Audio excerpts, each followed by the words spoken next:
honored guests, and my beloved Dash colleagues. This is my first ever commencement speech. I'm complimented to be addressing my all-time favorite students. All time. You thought I was retiring in 2007 at the end of your sophomore year. Janine and Marcella organized your classmates for a truly memorable surprise luncheon for me. Fernando, Pablo, and Javier made a goodbye film of students recalling our year of art history together. You were remarkable sophomores. But I didn't retire then. Instead, I took a year off on medical leave, returning to Dash as an FIU adjunct to teach one textile design course to the junior fashion students. Fabric dyeing and silkscreen printing are my passions. This year, I finished my 35th year of classroom teaching in the Miami-Dade County Public Schools.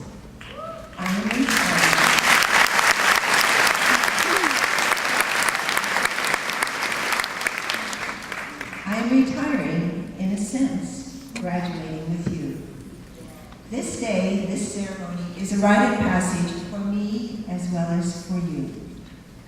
We are individually and collectively passing symbolically from one place to another, from an old to a new status.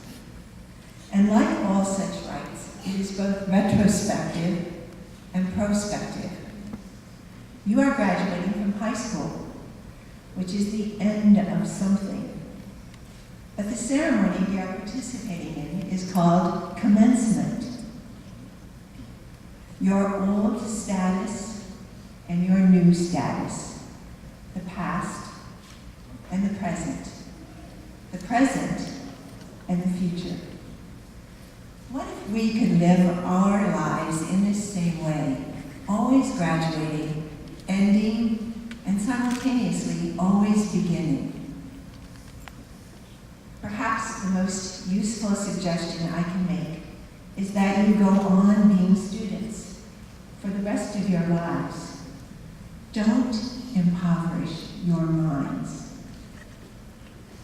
For whatever you want to do, if it has any quality or distinction or creativity, you can be sure that most people and many institutions will be devoted to encouraging you not to do it.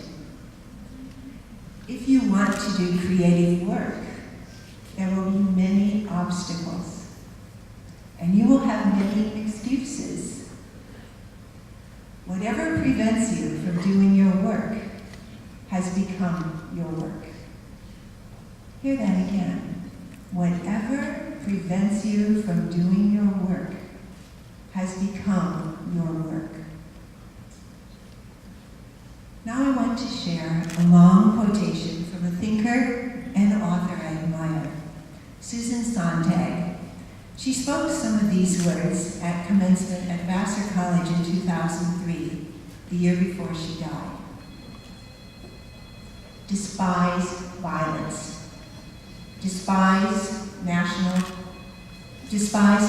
vanity and self-love.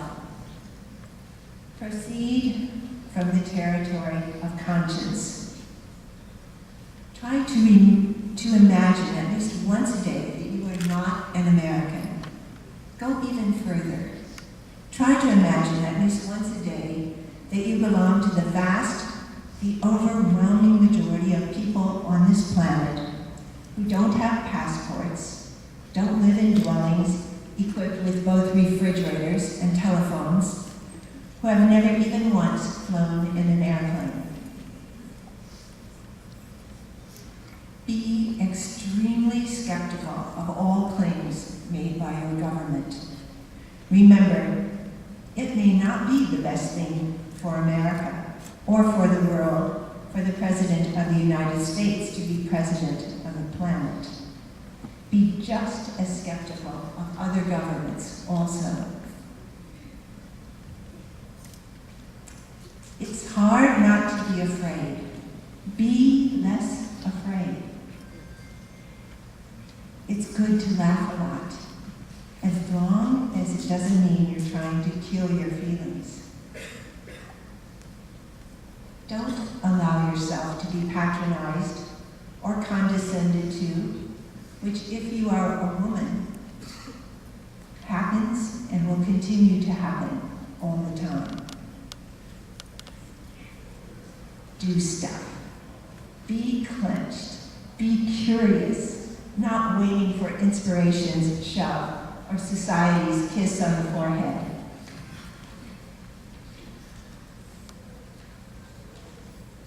Pay attention. It's all about paying attention. It's all about taking in as much of what's out there as you can, and not letting the excuses and the dreariness of some of the obligations you'll soon be incurring narrow your lives. Attention is vitality. It connects you with others. It makes you eager. Stay eager. You'll notice that I haven't talked about love or about happiness. I've talked about becoming or remaining the person who can be happy a lot of the time without thinking that being happy is what it's all about. It's about becoming the largest, most inclusive, most responsive person you can be.